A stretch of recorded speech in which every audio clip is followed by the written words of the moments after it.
هاي اليوم 8/7 تموز، وهذا مطار باسطنبول.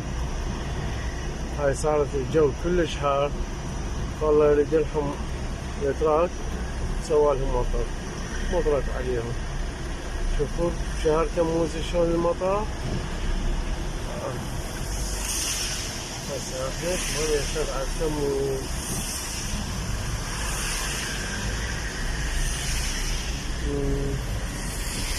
هاي تمطر.